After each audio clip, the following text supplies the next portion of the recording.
안녕하십니까, 이희영입니다. 안녕하세요. 2026년 팀 프리뷰 시작을 하겠습니다. 처음으로 롯데자이언츠부터 시작하도록 하겠습니다. 메이저리그 아닌가요? 아, 메이저리그 레벨에 있는 팀이다. 21세기 그쵸. 야구에서만큼은. 메이저 롯데 베이스볼이잖아요. 앞서 미리 말씀을 드리면 저희가 롯데 프리뷰를 올해 처음 하지 않습니까? 저희가 하는 프리뷰는 재미 용도로 봐주시면 되고요. 큰 의미 두실 필요는 없고요. 그러면은 작년까지 했던 메이저리그 프리뷰와 같은 형식으로 롯데 프리뷰도 진행을 하도록 하겠습니다. 지난 시즌부터 정리를 간단하게 하고 갈게요. 8월 6일까지 58승 45패 3무 4경기 차로 3위를 달리고 있었습니다. 4위와도 5경기 차가 나면서 포스트 시즌 진출을 노려볼 수 있지 않을까라는 생각을 했는데 잠깐 이제 간단하게 한다면서 간단하게. 간단하게 네. 간단하게 합시다. 그 뒤에 12연패가 시작이 되면서 9월 9일에 5할 승률이 붕괴가 됐고 시즌 최종 66승 72패 6무 결국 3년 연속 7위를 기록을 했고 8년 연속으로 포스트 시즌 진출에 실패를 하고만 롯데였습니다. 뭐 부상자도 있었지만은 전반기에 가부아도 있었고 벨라스케스가 대폭망을 했었고요. 여기에 유례없는 추락이 겹치면서 또 한 번의 아쉬움을 남겼죠. 3년 연속 7위를 했고 지난 8년 동안의 순위가 7위, 10위, 7위, 8위, 8위, 7, 7, 7. 정말 7, 7, 7 못하요. 그런 성적을 남겼습니다. 지난 시즌에 실망스러운 성적을 기록을 했기 때문에 오프 시즌에 뭔가 좀 움직임이 있어야 됐다라고 생각을 했는데 오프 시즌 무브도 한번 살펴보도록 하겠습니다. 뭐 있나요? 뭘 살펴본다는 거야. 초반에 소문은 굉장히 무성했습니다. 이번 겨울에는 당연히 외부 보강에 공격적으로 나올 것이다 이런 예상들이 있었는데 오버페이를 하지 않는다는 기조가 분명하더라고요. 그래서인지 별다른 영입이 없었죠. 외부 FA 영입은 없었고요. 기존에 뛰고 있었던 김상수 선수 1년 3억 원에 재계약하는 수준에서 FA는 영입이 끝났고요. 외국인 타자는 레이스는 그대로 재계약을 하고 투수는 전부 물갈이를 했습니다. 멜빈 로드리게스와 제레미 비슬리를 영입을 했고요. 그리고 아시아 쿼터로 코야마 마사야 선수를 데리고 왔어요. 올랜도 아르시아가 온다는 소문이 있었지만 그렇죠. 네, 그냥 헛소문이었다는 걸로 드러났었고요. 그 외의 소식들을 좀 찾아봤는데 2차 드래프트로 최충현 선수를 비롯해서 김주환, 김영준 선수를 지명을 했고 기아의 코너브럭스 스카우트를 데려온 일도 있었고요. 박찬현 선수가 1구에 을지 노력상을 수상하는 일이 있었고 레이어스가 골든글러브를 수상을 그렇죠. 하면서 네. 올해도 골든글러브를 수상하기 위한 밑거름을 가졌습니다. 팀을 떠난 선수로는 은퇴한 선수가 정훈 선수와 그쵸. 김혜수 선수가 네. 있었고요. 그리고 방출된 선수로 뭐 심재민, 김도규, 이주찬 선수 있었고 외국인 선수 알렉 감보아와 빈스 벨라스케스가 팀을 떠났습니다. 그러니까 사실 뭐 야구와 직접적으로 관련된 일보다는 야구 외적인 일들이 더 많았던 겨울이었었고요. 외국인 선수 영입에 공은 들였지만은 정말 이대로 끝나도 되는지에 대한 물음표가 많이 남았던 오프 시즌이었습니다. 그러면 오프 시즌 등급도 매겨볼 텐데 뭘 매기니? 뭐 아무거나 아닌데 뭘 매겨? 지금 나보고 짜게 주라 이거잖아. 아니요, 그건 아니죠. 형 뭔데? 저는 C입니다. 아 그래요? 네. 그럼 저도 C 줄래요. 네. 외부 FA 영입도 없었던 거는 좀 아쉽긴 한데 외국인 투수들 영입이 나름 성공적이었다라고 생각을 하기 때문에 근데 뭐 까부지 않고 뭐 C를 성공적이야? 줬습니다. 보이는 것만으로도 아, 괜찮다. 저는 근데 네. 사실 믿진 않습니다. 제가 라이브 때도 계속 말씀드렸지만은 결과가 나올 때까지는 절대 믿지 마라. 아, 그쵸. 네. 네. 그 무엇도 믿지 마라. 네. 끊임없이 의심해라. 네, 이렇게 얘기를 하는데 물론 뭐 엘빈 로드리게스와 비슬리는 기대감이 드는 선수는 맞죠. 하지만 KBO 리그에 어떻게 적응하는지도 봐야 되고 실제로 기대를 굉장히 크게 가졌다가 밑바닥을 친 경우가 있었기 때문에 믿지 않습니다. 네.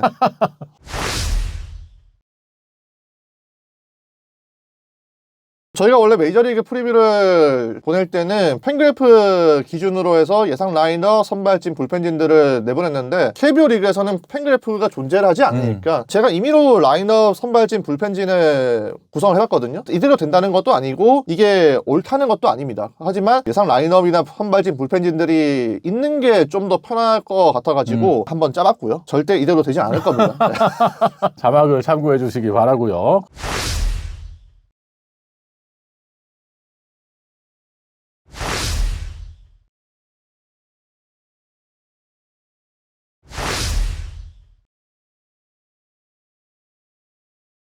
그러면은 여러분이 기대하시는 롯데의 2026년 관전 포인트를 소개해 드리도록 하겠습니다. 먼저 하시죠. 우리 채널에서 롯데 프리뷰를 하게 될 줄은 몰랐는데. 네. 그리고 제가 실제로 롯데 프리뷰를 하는 거는 처음이에요. 아니 뭐 옐로우 카드도 했지만 외국인 선수하고 롯데가 어떤 문제점이나 잘 나갈 때 분석을 하고 진단을 했던 거지, 이렇게 시즌 개막 전에 프리뷰를 찍은 거는 처음인데 어렵더라고요. 물론 현재로서는 희망을 가지고 이야기를 해야 되지만 스토브 리그 때 워낙에 조용했기 때문에 그쵸. 이게 마냥 희망적이진 않더라고요. 그래서 제 관전 포인트는 달라져야 한다 시리즈. 저는 타선 마운드 감독 코칭 스태프를 되짚어봤는데 첫 번째 관전 포인트는 똑같지만 달라야 한답니다. 타선이죠. 타선이 작년보다 좋아져야 될 부분은 파워가 분명합니다. 지난해 팀 홈런 75개, 단일 시즌 최소 4위 기록입니다. 무작정 홈런만 치는 게 능사는 아니지만 작년 롯데는 홈런이 부족해도 너무 부족했어요. 그렇죠. 7월까지는 그나마 정확성으로 부족한 파워를 커버를 했다고 하지만 8월 이후에는 팀 타율도 2할 3푼 8리로 떨어지면서 같은 기간에 최하위로 낙마했습니다. 그렇다고 타선이 전체적으로 스피드가 또 뛰어난 게 아니었기 때문에 어떤 식으로 공격력을 높여야 할지에 대해서 고민이 되더라고요. 심지어 저희가 계속해서 말씀드리지만 지난 겨울에 외부 영입이 없었습니다. 그래서 이 과제가 더 쉽지가 않겠죠. 그래서 결국에는 내부적으로 발전을 해야 되잖아요. 그러면은 선수들은 다 똑같지만은 선수들이 면면이 다 달라져야 한다고 생각을 했기 때문에 첫 번째 관전 포인트로 뽑아왔고요. 레이에스. 그래도 파워 늘려야 됩니다. 정말 놀라운 게 이 선수가 지난해 홈런 수가 13개였어요. 근데 롯데에서 유일한 두 자릿수 홈런 타자였어요. 그렇죠. 윤동현 선수가 9개 네. 쳤죠. 그런데 제가 레이에스에게 바라는 거는 지금의 홈런 파워를 유지해야 된다 이게 아니고 늘려야 됩니다. 더 쳐야 됩니다. 더 쳐야 되고, 작년에 포심 대응력은 좋았는데 변형 페스티벌 싱커 커터의 대처력이 조금 안 좋아졌더라고요. 물론 KBO 리그에서 싱커와 커터의 비중이 높다고 할 수는 없지만 이게 타이밍이 제대로 안 맞는 경우가 늘어났다고 생각이 됐습니다. 그리고 윤동이 안 아파야 됩니다. 아, 그렇죠. 안 아파야 되고, 이제는 좀 더 팀의 중심 선수로서 팀이 안 좋을 때 설령 전준호 선수가 부상으로 빠진다고 하더라도 본인이 그 역할을 해줘야 된다는 거를 올해 보여줘야 되고, 고승민 한 명씩 다 얘기할 거예요? 아니야 한 명씩 다 줘보긴 했는데 스윙 궤적이 좀 달라져야 된다. 조정해야 한다고 봅니다. 이전까지 뜬공 비중이 45% 이상 됐던 선수가 지난해 30% 초반대로 하락을 했어요. 라인 드라이브 타구 비중이 늘어나긴 했는데 오히려 당겨친 타구 비중이 줄었더라고요. 밀어친 타구의 비중이 50%인데 밀어쳤을 때 결과가 쏙 좋지 않았습니다. 고승민 선수가 20홈런 타자는 아니지만 두 자릿수 홈런은 충분히 칠 수 있다고 보기 때문에 고승민 선수는 그냥 본인이 잘하던 거를 다시 해야 된다. 이렇게 봤고요. 항상 저는 굳이 이제 얘기할 필요 없을 것 같아요. 관전 포인트 그냥 혼자 다 하고 끝내시죠. 치고 나가는 건 좋지만 네. 볼넷을 좀 골라내야 된다. 우리가 기대를 하는 건 타선에서의 타자로서 보다는 루산에서 주자로서의 플레이를 더 기대를 하기 때문에 본인에게 어울리지 않는 타구들이 지난해 꽤 나왔어요. 그러다 보니까 볼넷 좀 더 골라내면서 롯데에 또 스피드를 기대할 수 있는 선수가 많지는 않잖아요. 그쵸. 그래서 황성빈은 출루에 좀 더 기반을 두는 플레이를 해야 되지 않을까. 본인에게 가장 돋보이는 무대가 어딘지를 좀 더 고민을 해야 될 것 같고요. 나승엽 선수는 본인이 접근법 바꾼다 했으니까 좀 지켜봐야 되고, 사실 뭐 한 명 한 명 얘기하면 끝도 없습니다. 뭐 이거 분량은 거의 1시간 잘 먹는 거예요. 한태양, 박찬현 선수 이런 선수들도 팀의 뎁스를 높여준 선수들은 맞는데 한태양 선수도 떨어지는 공들, 체인저, 스플리터, 포크볼 뭐 이거는 대처력을 좀 키워야 되고, 박찬영 선수도 뭐 지난해 굉장히 좋은 모습을 보여줬지만 역시나 자완 상대로서의 노련미를 좀 더 키워야 된다는 것도 있고, 여기까지 하겠습니다. 다 한 것 같은데 그냥. 근데 롯데는 결국에는 제가 계속 형한테도 말하는 부분이 토탈 베이스볼 해야 된다. 선수 개개인의 역량은 다른 팀과 비교했을 때 조금 떨어진다고 보기 때문에 부상자가 안 나오면 참 좋겠지만 장기적인 레이스를 치르면서 부상자가 안 나온다는 거, 그리고 팀 내에서 풀타임 시즌을 치러본 선수가 많지 않기 때문에 부상자가 안 나오면서 시즌을 치른다는 건 거의 불가능하다고 봅니다. 그래서 선수들이 서로 상호 보완적인 역할들을 해주면서 힘을 모아야 전력 그 이상의 효과를 낼 수 있다고 보기 때문에 똑같지만 달라야 한다를 첫 번째 관전 포인트로 뽑았습니다. 끝났습니다. 메이저리그 프리뷰를 지난 2년 동안 하면서 첫 번째 관전 포인트로 15분 이상 얘기한 건 처음이에요. 지금 하나의 관전 포인트가 한 3개의 관전 포인트 얘기하는 거랑 똑같아요. 죄송합니다. 제 첫 번째 포인트도 타선 얘기인데 이창섭 위원이랑 관점이 조금 다릅니다. 저는 잘하는 걸 더 잘하자거든요. 아, 중요하죠. 네. 네. 근데 잘하는 게 뭔가요? 한동희 선수가 군 제대를 하죠. 네. 2025년 상무에서 2군 퓨처스 리그를 씹어 먹었는데 하지만 1군 리그에서는 아직 보여준 게 없습니다. 다 토하는 거 아니냐? 1군 리그에서 아직까지 20홈런 시즌도 기록하지를 못했어요. 2020년과 2021년에 연속으로 17홈런 친 게 최다 홈런인데 한동희 선수를 합류하는 것 외에는 사실 파워에서 올라갈 만한 요소가 작년과 거의 달라진 게 없거든요. 그렇죠. 레이스를 네. 재계약했다는 것도 파워보다는 컨택트 위주로 간다라는 얘기이기 때문에 저는 파워가 확연하게 좋아질 거라고 생각하진 않아요. 100개 정도 시즌 홈런이 되면은 그래도 다행이겠지만 거기서 막 150개, 160개까지를 기대하기는 너무 낙관적이지. 네, 말도 안 되는 얘기인 것 같아서 작년에 보여줬던 컨택 능력을 조금 더 가다듬어서 더 잘하는 게 롯데 타선이 꾸준히 유지할 수 있는 방법이라고 생각하거든요. 작년에 전반기 타율이 2할 8푼 리그 1위였고 득점권 타율도 리그 1위였습니다. 그러면서 득점에서도 리그 3위를 전반기에 기록을 했었는데 후반기에 타율이 2할 4푼 4리로 리그 최하위로 떨어졌고 득점권 타율도 리그 9위까지 떨어졌어요. 그러면서 득점도 후반기에 리그 9위까지 떨어지면서 롯데가 성적이 떨어지는데 물론 부상도 있긴 했지만 타격 성적이 그렇게 떨어졌기 때문에 성적이 떨어졌다라고 생각을 하는데 컨택 비율을 시즌 전체적으로 보면은 리그 3위로 굉장히 좋은 수치를 기록을 했습니다. 그만큼 롯데 타자들이 컨택 능력도 괜찮고 나승엽이나 레이스 이런 선수들 공을 잘 골라내는 선수들도 충분히 있기 때문에 파워가 확실히 나아지지 않는다면은 조금 더 컨택을 가다듬는 쪽으로 가는 게 맞지 않을까 싶어서 잘하는 걸 더 잘하자라고 관전 포인트로 뽑아봤습니다. 클리브랜드냐? 내가 원하는 건 토론토인데 그건 안 됩니까? 불개주가 돼야죠, 한동희가. KBO 리그를 보시는 분들은 잘 모르시겠지만 토론토가 지난해 준우승 팀 아니겠습니까? 그쵸. 토론토가 컨택트에 파워를 덧붙이면서 강한 컨택트가 이루어지다 보니까 더 좋은 결과가 나왔거든요. 부디 올해 롯데는 클리브랜드가 아니라 토론토가 되기를 바라보고요. 자, 제 두 번째 관전 포인트. 두 번째는 또 얼마나 길지? 아니야.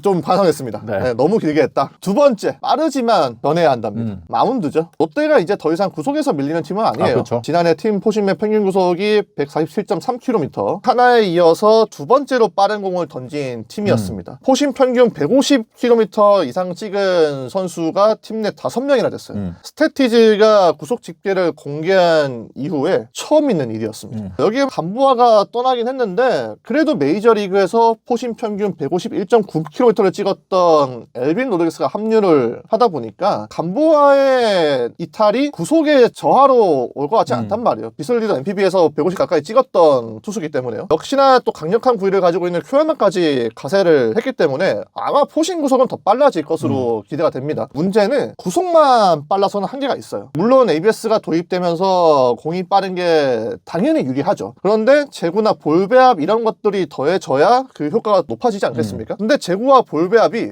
지난해 롯데 마운드의 약점이었어요. 그렇죠. 구인당 볼넷수를 보면은 선발진은 3.83개로 가장 많았고 불펜도 4.08개로 절대 적지가 않았습니다. 이민석의 구인당 볼넷수가 5.77개, 윤성빈이 27이닝 20볼넷이었어요. 150을 넘는 공을 던진다는 투수 두 명이 이렇게 컨트롤에 제어가 안 되면은 그 공들은 좀 무용지물일 수밖에 없어요. 여기에 불펜의 핵심이라고 할 수가 있는 김원중도 구인당 볼넷수가 4.9개, 정현수도 4.91개. 적은 편이 절대 아니었습니다. 또 하나 아쉬웠던 점이 아까 제가 볼배합이라고 말씀드렸는데 레퍼토리의 구성. 경기를 보신 분들 아시겠지만 단순하다는 생각이 많이 들었어요. 누구는 지나치게 포심을 많이 던지고 누구는 슬라이더 고집하고 누구는 포크볼만 주구장창 던지고 결정구를 하는 거는 결정적인 순간일 때 던져야 굉장히 위력적인데 너무 자주 쓰다 보니까 그 위력이 반감되는 경우가 많았거든요. 실제로 롯데 투수진을 찾아보면은 슬라이더 구사율과 포크볼 구사율이 모두 리그 1위입니다.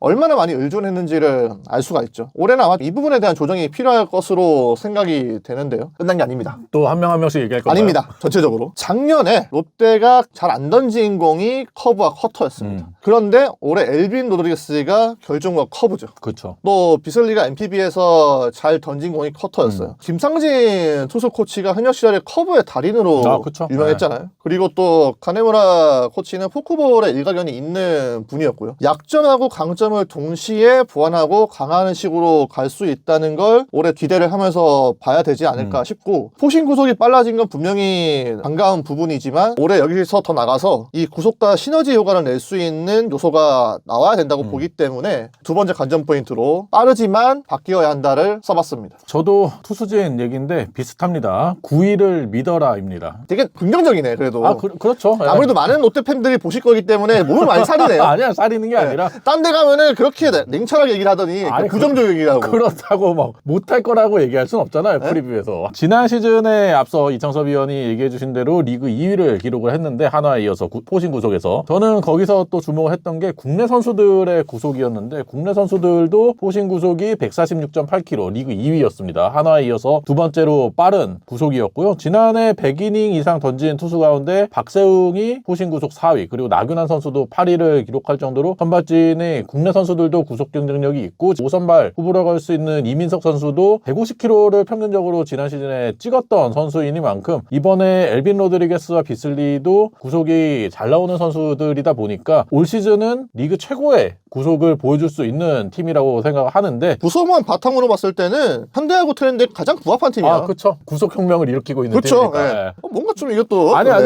그리고 저는 또 주목하는 부분이 이번에 외국인 투수들이 전부 다 정면 승부를 즐기는 선수들이라는 점이거든요. 엘빈 로드리게스와 비슬리도 빠른 공으로 충분히 ABS 존을 공략할 수 있는 투수들이기 때문에 지난 시즌보다 좀 더 적극적인 승부를 할 수 있는 투수라고 생각을 하고요. 이러한 상황에서 국내 선수들도 본인들의 구속을 좀 더 믿고 적극적인 승부를 할 필요가 있을 것 같아요. 물론 이창섭 위원이 아까도 얘기했지만 포심만 주구장창 던져서는 좋은 결과를 내기 어렵기 때문에 볼배합도 잘할 필요가 있지만 본인들의 구속이 충분히 경쟁력이 있다라는 자신감을 가지고 스트라이크 존을 적극적으로 공략을 해야지 그 적극성이 볼넷을 줄일 수 있는 효과를 더 높일 수가 있다고 생각하기 때문에 두 번째 관전 포인트로 뽑아봤습니다. 제가 볼배합 계속 강조를 하는 거는 엘빈 때문도 있습니다. 뭐 저희가 엘빈 영상에서도 얘기를 했지만 엘빈 로드리게스가 피홈런이 가장 발목을 잡는 투수인데 그 피홈런에서 결정적인 영향을 미친 공이 빠른 공이었어요. 빠른 공에 대한 활용법은 분명히 고민을 해야 될 겁니다. 자, 세 번째 관전 포인트 마지막입니다. 어렵지만 바뀌어야 한다. 감독 이야기입니다. 지난해 연투와 3연투가 가장 많았던 팀이었어요. 정현수가 연투와 3연투 최다 1위였습니다. 정철원 연투 최다 2위, 3연투 최다 2위가 김강현이었습니다. 여기에 김강현은 멀티이닝을 소화한 횟수도 26번으로 리그 최다 1위였어요. 저는 이기기 위해서 모든 수단을 다 동원하는 건 이해가 돼요. 마지막까지 순위 싸움이 지난해 워낙에 치열하게 이루어지다 보니까 어쩔 수가 없다고 생각이 됐는데, 그럼에도 불구하고 올해도 무리한 운영이 계속 이어지면은 납득하기가 어렵지 않을까라는 생각을 해봅니다. 어느 정도는 역할이 정해져야 되고 그 역할이 정해지면 등판하는 기준은 더 명확해져야겠죠. 이따 키플레이어 저희가 얘기를 하겠지만 롯데는 다른 팀들보다도 감독이 중요한 팀이라고 생각을 합니다. 정훈 베테랑 선수가 또 은퇴를 하다 보니까 분위기를 잡아줄 사람이 더 필요하다고 보거든요. 올해 3년격의 마지막 시즌이 김태형 감독이 분명히 어려운 상황은 맞습니다.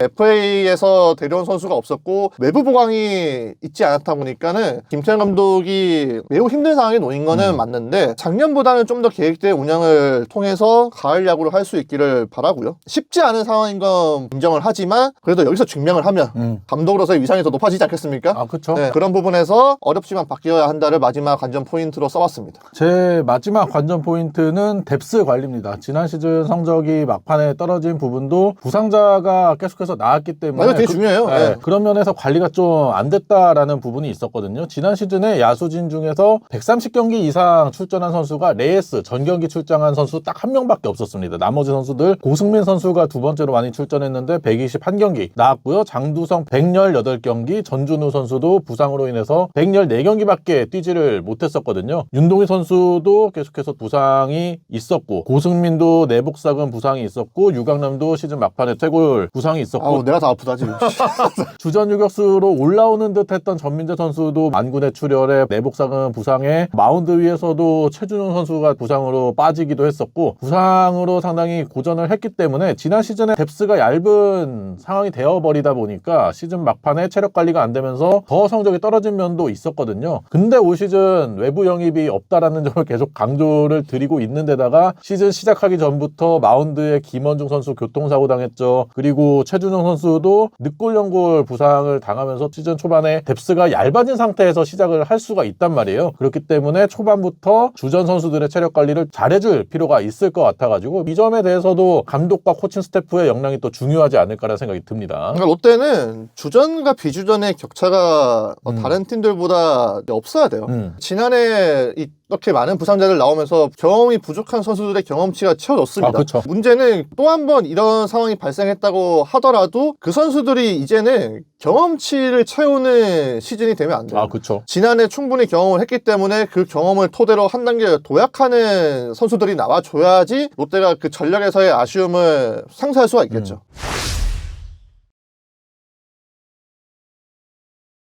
그러면 키플레이어 알아보도록 하겠습니다. 저 한 20명이 괜찮습니까? 아까 다 얘기한 것 같은데 키플레이어로. 저는 매번 말씀드리지만 여전히 한동이라고 생각합니다. 작년에 퓨처스 리그에서 4할 치고 홈런 타점 1위하고 이런 거 별로 안 중요합니다. 누누이 말씀드리는데 그런 거를 한동이에게 기대하는 바가 아니에요. 퓨처스에서 압도적인 성적을 낸 거는 사실이지만 한동이는 원래 퓨처스에서 보여줄 게 없는 선수예요. 그렇죠. 2018년에도 35게임 팀에서 타율이 4할 3푼 8리였고 홈런 15개 쳤습니다. 35게임 만에. 그래서 퓨처스에서 기록하는 성적은 의미를 두진 않고요. 그렇다고 해서 한동희 선수가 돌아와서 바로 올해 홈런 30개를 쳐야 된다. 이건 욕심입니다. 이거는 너무 과도한 욕심이라고 생각을 하고 그래도 두 자릿수 홈런은 때려내면서 지난해 롯데 두 자릿수 홈런 타자 딱 한 명이었던 부분 그 약점을 해결해 줘야 된다. 타선의 중심을 잡아줘야 된다고 생각을 하거든요. 레이스 다음으로 나와서 한 방에 있는 거를 보여줘야지 이게 나올 때마다 병타사를 치면 안 된다는 겁니다. 네, 흥분했습니다. 아직도 잊을 수가 없어요. 바야로 2022년이었죠. 4월에 한동희가 24게임 나와서 타율 4할 2푼 7리, 홈런 7개, 22타점을 폭발을 하면서 그 당시에 전 세계 누구와 비교해도 밀리지 않는 퍼포먼스를 보여준 적이 있습니다. 제가 그때 또 흥분하지 않았습니까? 그렇죠. 그때 62홈런을 쳤던 에런 저지보다도 출발이 더 좋았습니다. 물론 에런 저지가 돼야 한다. 아닙니다. 저도 그 정도 양심은 있습니다. 그런데 저지도, 오타니도, 트라웃도 부럽지 않았던 게 2022년의 4월에 한동희였습니다. 계속 말씀드리지만 기대 안 합니다. 기대 안 하는데 그래도 대기만성의 아이콘인 송성문 선수가 이번에 메이저 가지 않았습니까? 그쵸. 송성문 또 20대 후반에 폭발했습니다. 한동희 아직까지 27살입니다. 할 수 있습니다. 기대 안 합니다. 기대 안 하는데 보여줘야 됩니다. 에런 저지가 62개의 홈런을 쳤을 때가 30살이었습니다. 끝입니다. 제 키플레이어는 박세웅 선수입니다. 중요합니다. 정말 중요합니다. 세웅아. 지난 시즌 시작은 정말 좋았죠. 첫 10경기에서 8승 1패 2.80 기록했고 8연승을 구가를 하면서 팀의 상승세를 이끄는 모습이 있었는데 이후 19경기에서 3승 12패 6.23으로 상당히 부진했고요. 특히나 12연패가 시작된 8월 7일 이후에 9경기에서 7패만을 기록을 했고 5.36의 평균 자책점을 기록을 했는데 벨라스케스에 가려져서 그렇지 박세웅 선수도 전혀 제 역할을 못했던 12연패 이후에 롯데 상황이었거든요. 그러니까 못한 선수들이 더 못한 선수를 가려줬어. 그치. 더 못한 선수들은 더 못한 선수를 가려줬고. 되게 신기한 기간이었어요. 박세웅 선수가 올 시즌에는 조금 더 중요한 역할을 시즌 내내 해줄 필요가 있다고 생각하고요. 통산 성적을 보니까 박세웅 선수가 전반기 49승 51패인데 후반기에는 30승 50패. 후반기 성적이 더 떨어지는 모습이 나오고 있고요. 올 시즌은 초반도 또 중요한 게 외국인 선수 투수 2명이 다 바뀌지 않았습니까? 엘빈과 비슬리 도 초반에 시범 경기로 치르긴 하겠지만 리그에 적응하는 시간이 필요하거든요. 그 기간 동안에 마운드에서 중심을 잡아줄 선수는 물론 나균환 선수도 있긴 하지만 박세웅 선수가 그쵸. 받는 연봉도 그렇고 그 역할을 더 해줘야 된다라고 생각하기 때문에 시즌 내내 치를 수 있는 체력 문제 그리고 시즌 초반에 외국인 선수에게 적응 기간을 벌어줄 수 있는 시간을 박세웅 선수가 벌어줘야 된다는 의미에서 시즌 내내 중요한 선수다라고 생각을 해서 박세웅 선수를 키플레이어로 뽑아봤습니다.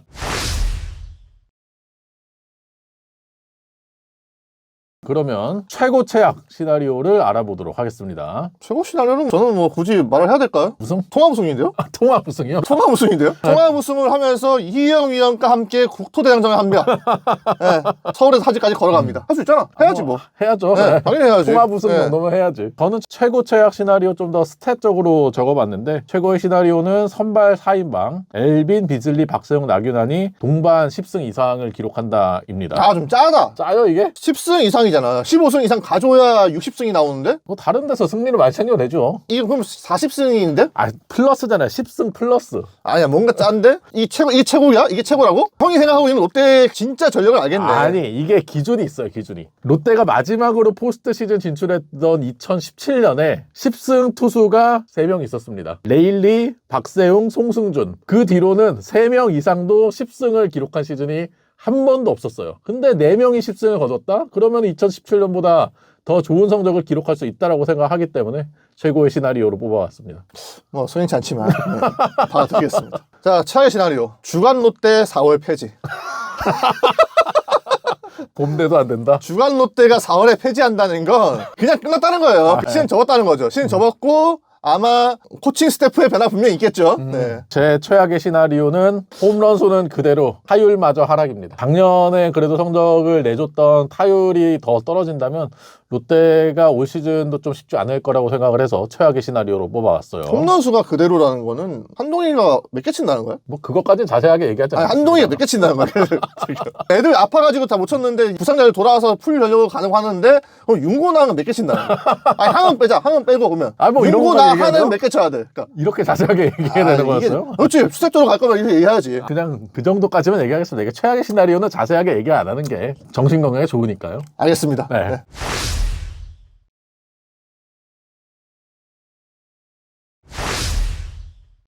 오늘은 저희가 2026년 프리뷰 시작으로 롯데 프리뷰를 먼저 해봤는데요. 2025년에 실망스러웠던 마지막 분위기를 잘 이겨내고 올 시즌은 더 좋은 성적을 기대해 보도록 하겠습니다. 자, 이런 말 많이 합니다. 솔직히 올해 롯데 우승전이 아니지 않나요? 우승 전략일 때 없었습니다.